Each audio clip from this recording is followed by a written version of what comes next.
Hey everybody! I'm here today to show you and tell you how to replace the cabin air filter in a Mazda 3. This will be a full tutorial, so let's get right into the video. I am in the passenger seat of a 2010 Mazda 3. And as far as I know, the Mazda 3s that were produced from 2010 to 2013 are all part of the same model year, so the process is going to be the same for all of those Mazda 3s for replacing the cabin air filter. I'm going to turn the camera around and show you where I am. So like I said, I'm in the passenger side of the car. Here's the glove compartment. Underneath the glove compartment, over there is actually where the cabin air filter or air filters are. Okay, so there's two separate air filters in there, an upper one and a lower one. So I'm going to actually step outside and I'm going to do my best to show you. I'm going to lower my voice because now the door's open. I'm not contained within the car and I don't want to disturb the whole parking lot. So I'm going to do my best to show you everything that I do. But I will say it is quite tight and it is pretty not well lit. So you're just going to have to bear with me as I show you what I'm doing. So the first step is to actually look for the kick panel over here. And I swear the camera's probably going to fall a couple times during this process because it's really tight. So I'll just do my best, okay? The kick panel's right over here. This is actually where the center console is. So it's on the left side. If you're sitting in the passenger seat, it's on the left side over here where your left foot would go. You're actually going to pull this off. Just like this, you're going to sort of pry it out and then pull it away from the front of the car, okay? That exposes this right here, which actually the filters are basically behind this part right here. But first and foremost, we need to remove another part.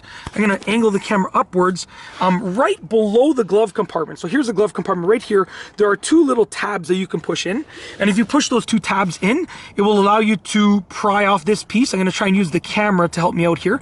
There we go. So here's one of them. So if you just push that in, you push it, let me try that again. You push that towards the front of the car, pull it down. Same thing with the other one over here, okay? And then you can remove this part over here. So now we've removed this part right over here, okay? I'm gonna place that to the side just to get a little bit more room.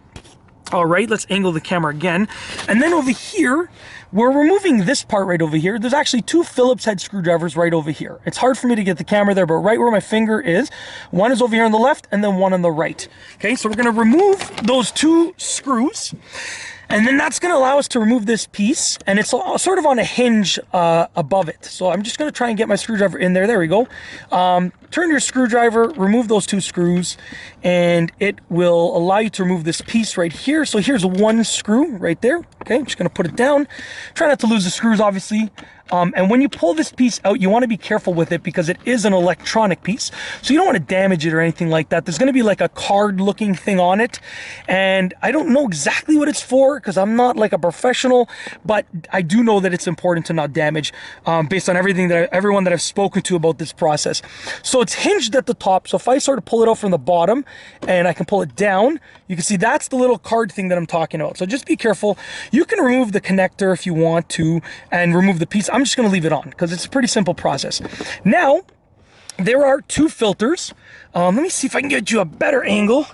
There they are, right there. So where that housing is right over there, that's where the two filters are. There's one on the bottom and one on the top. So what I'm going to do now, hopefully I can keep this good angle here, is I'm going to pull out the bottom one. There we go. Just like that. And make sure you remember the orientation. Okay, pull out the bottom one, just like that. Let me make sure that I keep it in the right position. And then there's also one on the top. So I'm just going to reach in there and I'm going to just reach in. There we go. There's the one on the top. Okay. There it is. Now you can see these ones are absolutely filthy. And to be honest with you, I have to go buy new ones. So I wanted to make this video to sort of show you how it's done. And then I'm going to go out and buy new ones and do it on a much sunnier day because it's freezing right now. I'm really cold. So I just wanted to sort of show you the demonstration. So when you get your new filters, obviously you're going to clean up any leaves and stuff like that. So all these leaves came out when I was just removing them prior to the video to make sure that, you know, it worked nice and smoothly. You're going to remove any leaves and stuff like that. And whenever you're ready, you want to replace it with the new ones. Take note of the orientation. The top one also has a foam piece that goes on the top. So to put the top one on, to put the top one in, I should say, let me try and get some more light. There we go. You're going to slide it in there and then raise it up. Okay.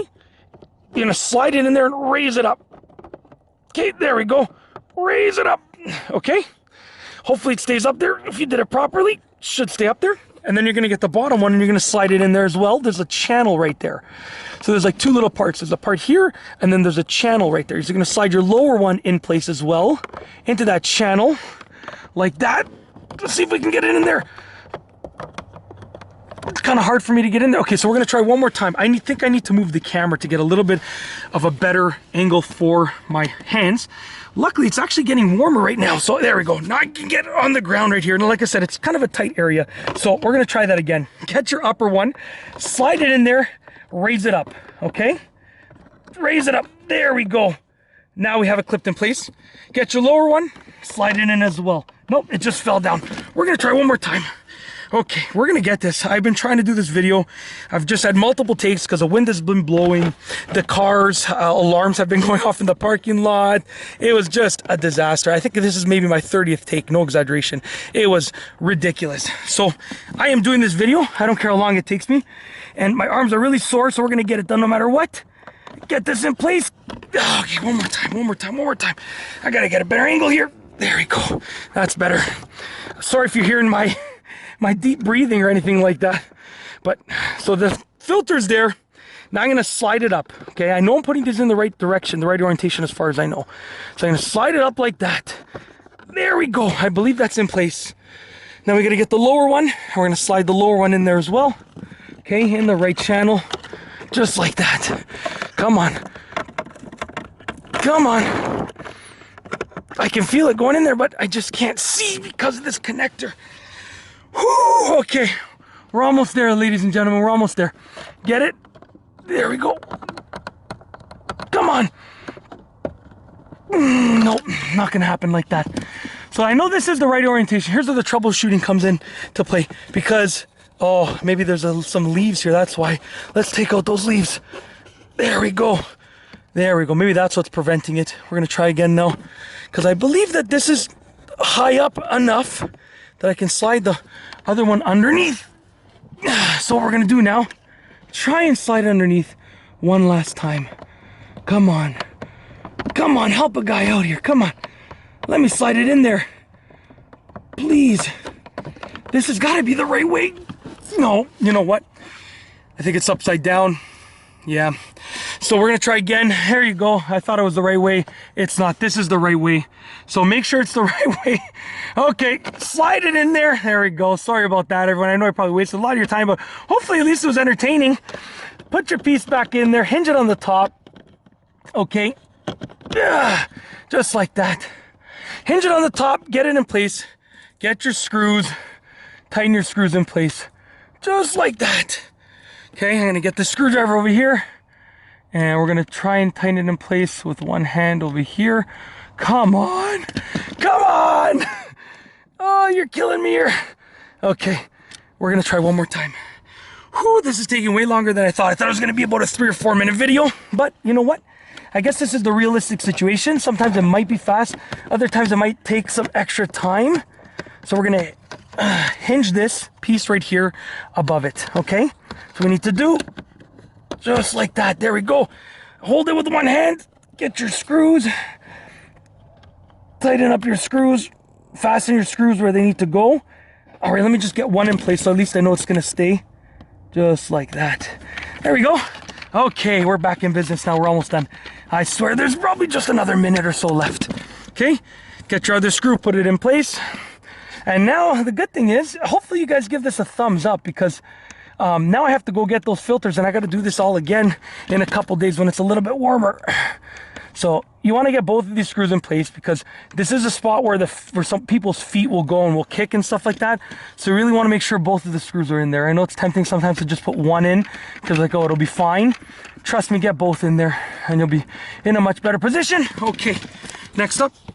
Look up here. We're gonna get this piece right here and we're gonna clip it in place just like this. So we're gonna put this piece back in place really straightforward. Get the clips, go right in here. They just kind of push up in there. Just like this. Okay. All right. I gotta adjust myself here. Move around a bit. I'm gonna use my camera as a little assistance to see where the clips go. Just to show you right here And right here, the clips go. So let's put this in place here. And let's get these in place.